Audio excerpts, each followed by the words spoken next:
Hi everyone, welcome to ELI, the place where you get your daily dose of inspiration for entrepreneurship. And today we have with us Miss Kamalika Bhattacharya, who is the co-founder of QuoDeck, which is a learning and engagement platform that enables companies to use and companies to engage with employees and gig workers. Hi Kamalika, welcome to ELI. Hi, Priya. Lovely to be here. I would request you to introduce yourself to our audience. Sure. As you've already said, my name is Kamalika Bhattacharya. I'm one of the co-founders of QuoDeck. And prior to starting QuoDeck about 5, 6 years back, I had spent about 15 years in the banking and financial services industry. Mhm. And across various roles, I started my career with US debt markets, then moved to India in the credit rating space, then went into investment banking, worked in the private equity side for a while, then in venture capital. And Mhm. then that's where my interest with entrepreneurship started. So I started QuoDeck. Okay. I'm a graduate of ISB, Mhm. and I'm a economics graduate before that in my bachelor's. Okay. So that's about me. Okay. Um, Prior to entrepreneurship, in your early life, was there any glimpse of entrepreneurial things, or how did you have any idea that you'll become an entrepreneur? Never. I mean, I come from a Bengali family, and I think I'm the black sheep, right? Because Bengalis are not usually given to doing entrepreneurship or businesses of their own.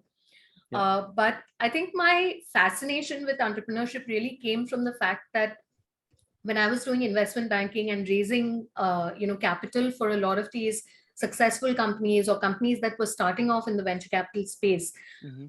it felt like there was so much ownership, there was so much passion driving a lot of these things, and that's what really drew me to that side.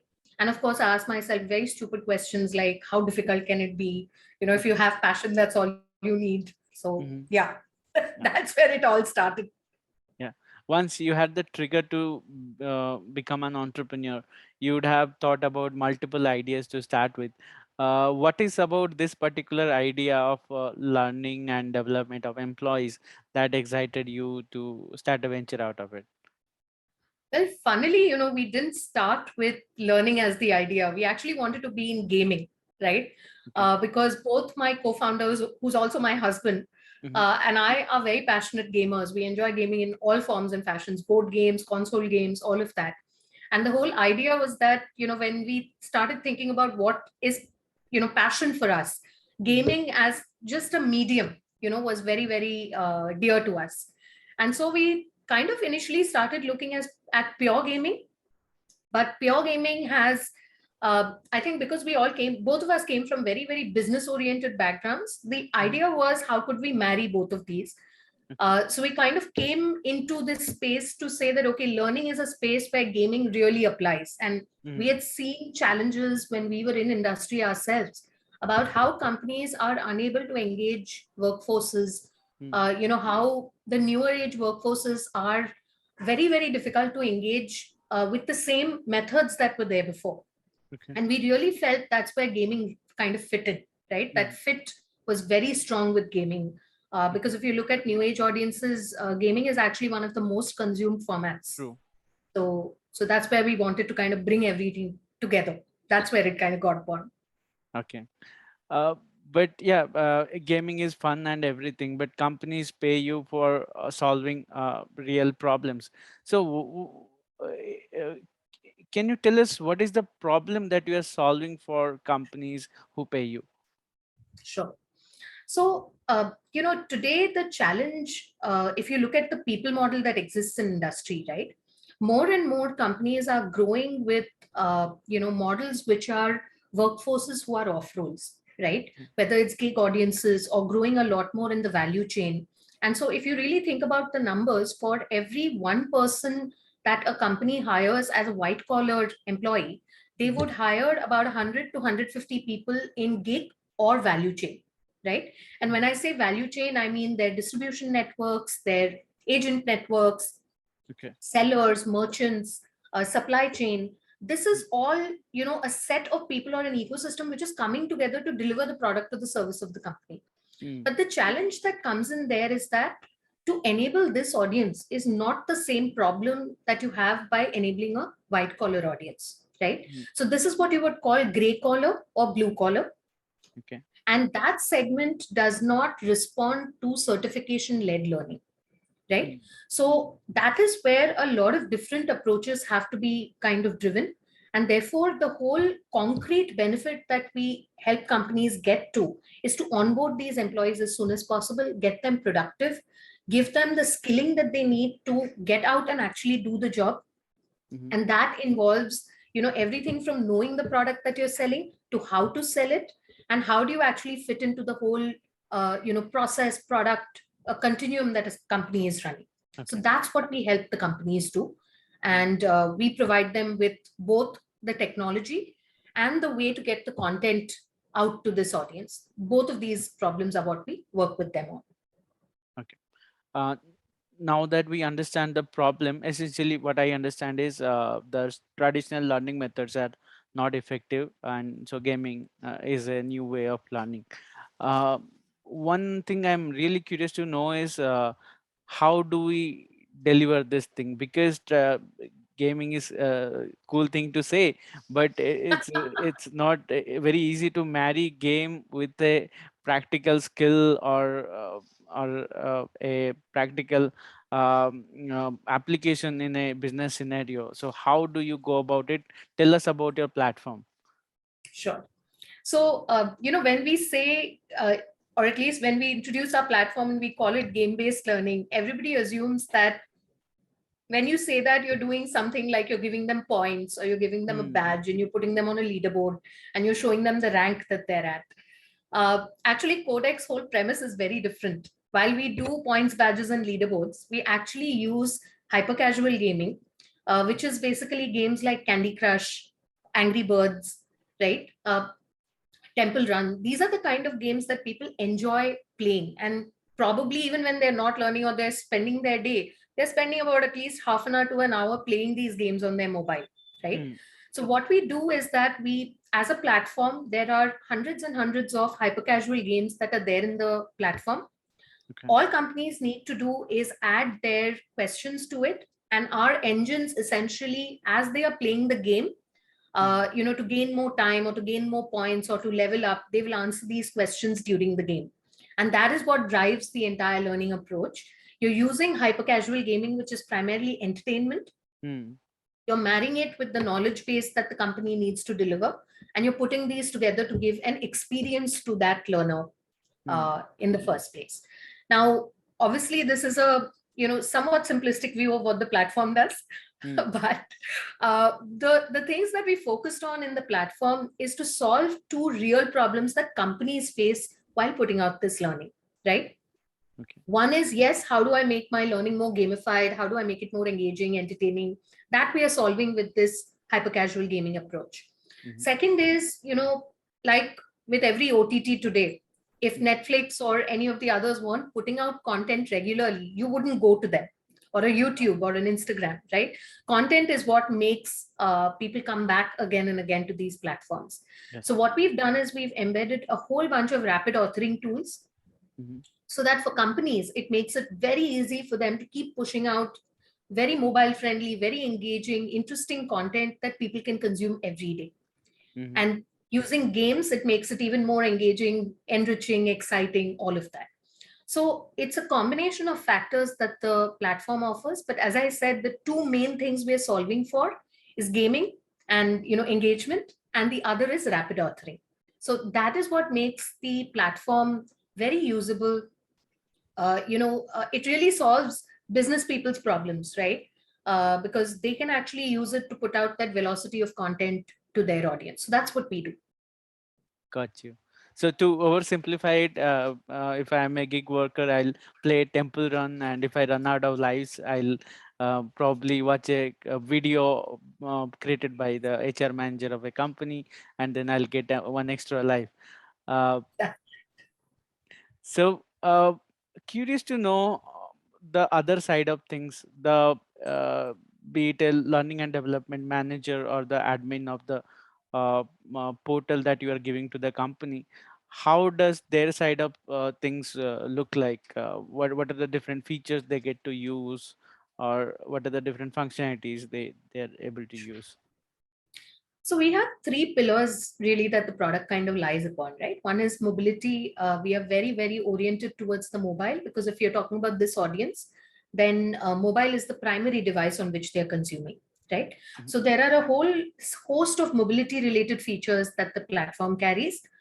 So as I said, rapid authoring is the primary one for that, where a lot of the rapid authoring tools create very mobile screen friendly content, which is very different from what will work in a desktop user, right? mhm, So having pre-done templates, so the rapid authoring tools are very easy to use because it's all templatized. mhm, We are not asking the administrator or the learning manager to kind of paint art. It's all templatized, so all they do is select the templates, just enter the text and upload the images, and they're done, right? mhm, And that becomes responsive across all screen sizes. Interactivity is inbuilt. It's just simplifying the process of creation of content. So it's mhm. actually simpler than creating a PPT, right? Okay. Which is what many people think of as learning creation, but we've made it simpler than making a PPT. Mhm, The second pillar that we stand on is interactivity. So interactivity, as I said, there's a lot of different ways in which you can create this sort of content and put it out. There are inbuilt fuzzy searching features, indexation, tagging, which makes searchability very, very high, right? mhm, So what can be done is, if you've got really large audiences to address, for example, merchants on an e-commerce platform, that's not a small audience, that's a very mhm, vast audience who needs to understand how to use the e-commerce platform to sell, right? In which case they will not even respond to micro nuggeted content. They will need a content repository where they can search for the exact question that they have, and they will get the answer.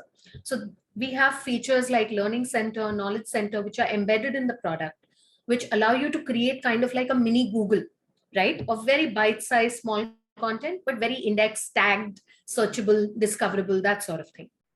mhm, Then the third piece we rest on is analytics. So we're actually built on a big data stack, and we consider learning really a marketing problem. So what we track is event stream data. Event stream data means every single click that the person's making on the platform is actually being logged. So you can actually figure out consumer behavior, you can figure out consumption patterns, you can figure out what is working for each individual versus the other. That level of analytics is how we give our learning administrators and managers insights into what is working for their audience, right? So we are a fairly data heavy platform that way. But I think modern companies and administrators and managers kind of thrive on data. The ability to understand and consume data has gone up a lot in enterprises, and that's what we're catering to. So that's broadly, the three pillars that we stand on. There's a lot of other features, but I would say these are kind of like our USPs in a lot of ways. got you. Now tell us about the business model, as in how do you make money or how do you charge your customer? Based on which parameters do you charge, as a subscription base or number of users or number of contents consumed? How do you go about it? Sure. So we have actually two aspects to our business. If you remember, I had told you that we cater to both the platform needs as well as the content needs of Yeah. companies, right? So on one side, we offer this SaaS platform, which is basically a subscription-based, annual license model for companies. And there we don't typically charge per user, which is, the standard model for industry. We have volume slabs. So as companies place more volume with us, we make it more economical for them, right? Mm-hmm. Uh, and on the other side, we have a marketplace where companies can actually come in and they can either procure ready content to be put out to these audiences, or they can essentially come in and get custom content created. Mm-hmm. And what we do is that we work with a whole bunch of network partners who essentially offer their services on our marketplace. We provide project management, quality assurance, capability development for these third party providers. But basically, what we provide is this marketplace where companies can get a managed experience of creating custom content. Okay. And because gamification is again something that we focus on, Mm-hmm. we there are a lot of hooks that are provided, which are the gaming aspects and all of that. the content creators are kind of aligned with that. So companies can get content created. And this content is, if you think about it, if a company, FMCG companies say, needs to Mm. train its distributor workforce or their salespeople who are going out and restocking at the retailers, then a Okay. lot of this content is about their product range, what they sell, how to sell, what is the app that they can use to log the sale, those sort of Mm. things. So there we charge a service fee component. Okay. It's driven by the quantum of content that they're procuring from the marketplace, and we Mm. charge them basis that.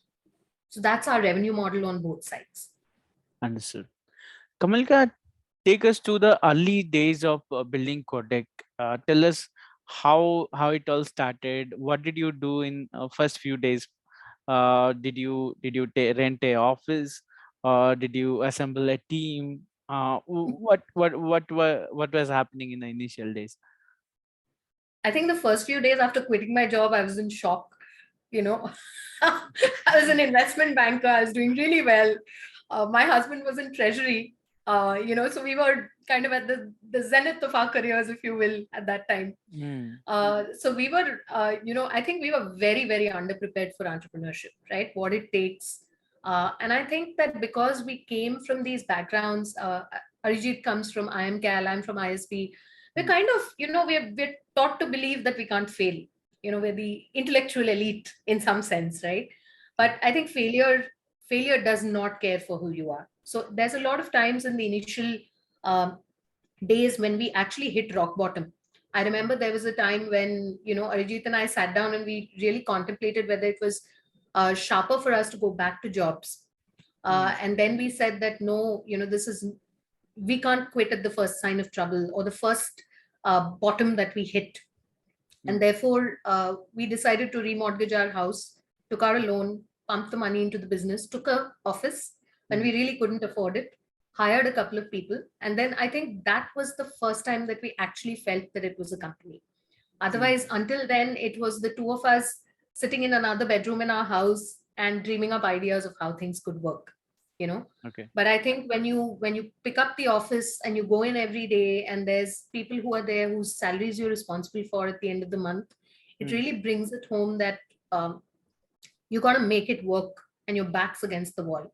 And I think that's the right place for an entrepreneur to be because that's really what brings out your fighting spirit. So yeah, the first year and a half was very tough, right? And I mean, at that time, I think we started at a time when, like you said, Mm. gaming is fun, right? That's what the perception is, and we were supposed to be solving serious problems, and industry just couldn't link the two of these, right? Yeah. So initially, we faced a lot of skepticism for the product, Mm. but as we were able to deliver outcomes, I think that speaks for itself. And that's where we really started growing. Okay. You said you hired some people, and then you felt little positive about the venture, and things started moving. Can you tell us how did you go about hiring the initial set of people? Because the challenge is there is no setup at all to show that this is what we are building, and come join us. It's you are just selling your vision and concept. How did you go about it? And first, how did you convince people to join you, or believe that you will be able to pay the salaries on time? So, I mean, I must, lay that at Arijit's door. Arijit can sell a fridge to an Eskimo, Okay. right? He had that ability to dream sell. And I think your first few employees are really, really, you have to do that dream sell. So we would sit people down, talk to them about what we were doing, show them what we'd done. And thankfully, by the time we had initially we were very lucky to have worked with some institutions who supported us even when we didn't have a brand to show. So ISB actually was one of them. We worked with them on a gaming engagement, delivered something, Mm. didn't make much money off it, but it didn't matter because we were able to say that we'd done something for ISB. So Mm. those were the initial successes that kind of convinced people that okay, they have something going. Mm. uh, it was definitely a struggle, and we I think we would catch unsuspecting freshers coming out of college, inspire with them with an entrepreneurship dream, and then hope that they bit and kind of came in. But I must say that the initial team that came in, there was so much passion, because there wasn't any system, there wasn't any kind of infrastructure support. Everything was very chaotic, and we lived day to day, right? You were just looking for the next success. Yeah. So that initial team, I don't think we ever got people again with that level of hunger. And I Mm. think that it's truly inspirational. I mean, some of them are still with us, some of them have moved on, but if you ever get all of us together, I think we'd like, it's a group forged by fire. So the initial few employees are literally, I would call them no less than founders in our company. They built it as much as we did. But yeah, it's a lot of smooth talking. Okay. So the static friction is the highest, and just to go from 0 to 1, it's a lot of struggle. But once you started moving, there was a cyclical structure that would repeat every month or so. Up to that point, what are the different struggles that you had, or what are the different challenges that you have faced so far while building and growing this venture? I think that every quarter is a different challenge of scale, right? As you kind of, I think, uh, compared to the early days where all of our work was literally dreaming up ways and means of just selling. I don't think we even started thinking about organization building until maybe 3 years into the venture, right? And that's when we started seeing that a chaotic approach wouldn't work. If we had to scale, we had to start looking at cookie cutter approaches. We needed to have review and tracking in place.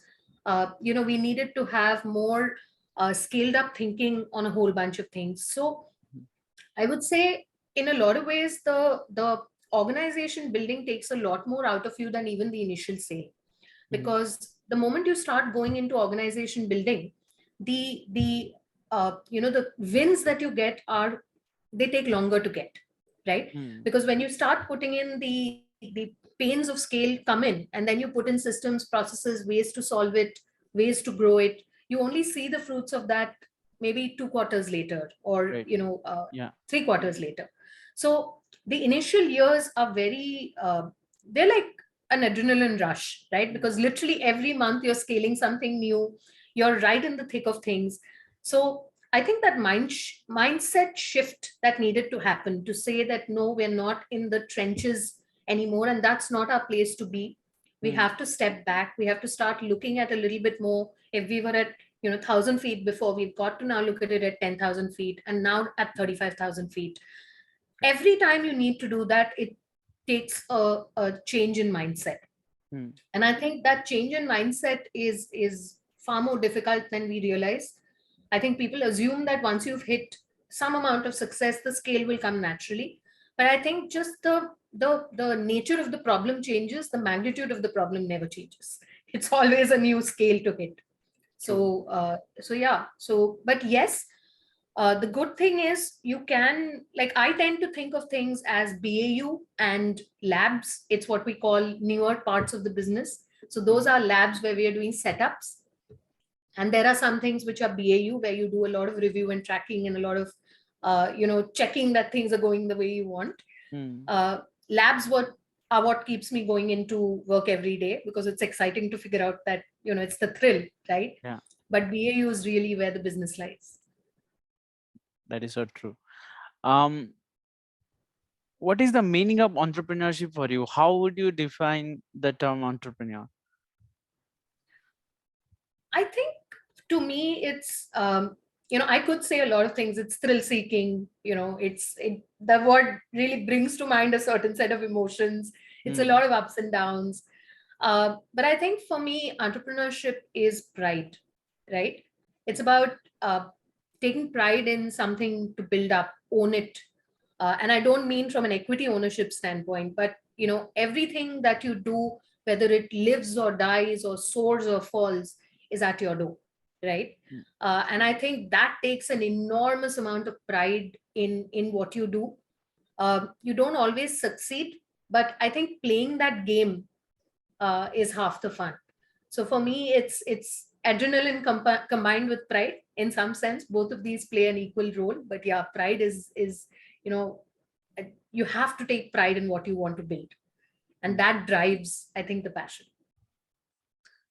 My final question, tell us about the different lessons that you have learned through your whole entrepreneurial journey, which other entrepreneurs can take away, and more importantly, they don't uh, do the same mistakes that maybe you did in your early days, or yeah, that is where you learn through mistakes.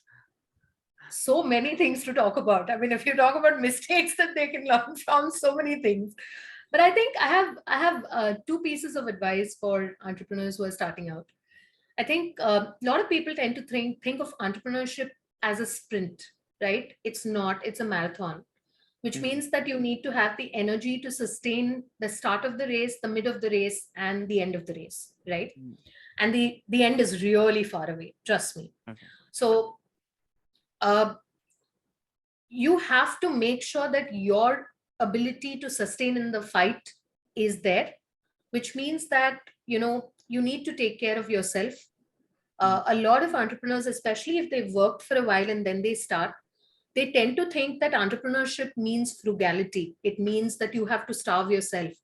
But trust me, that's not sustainable. I think this was a piece of advice that we got early on, and they said that don't drop your lifestyle to a level where you feel you're killing yourself, right? Because mm, that you cannot sustain. And so it's important to make sure that you can still enjoy life to a certain extent. It does not mean you live extravagantly, but mm, it should not mean that you come to a level which is ascetic and therefore unsustainable for a mm, certain amount of time. And when I say certain amount of time, I mean, it could be 5 years, it could be 7 years. You never know how long the journey will take, right? yeah. That's my one piece of advice.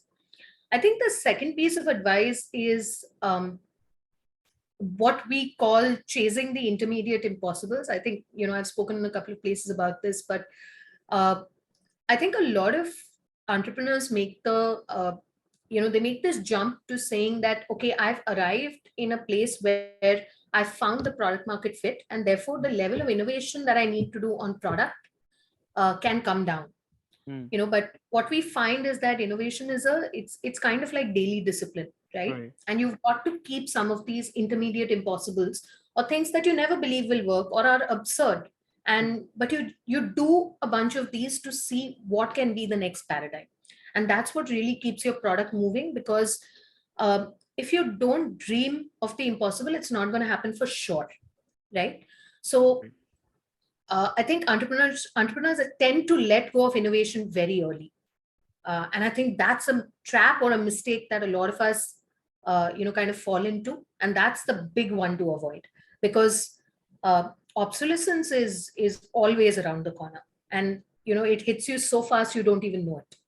So that's the intermediate impossibles are very critical to keep your company relevant. Right.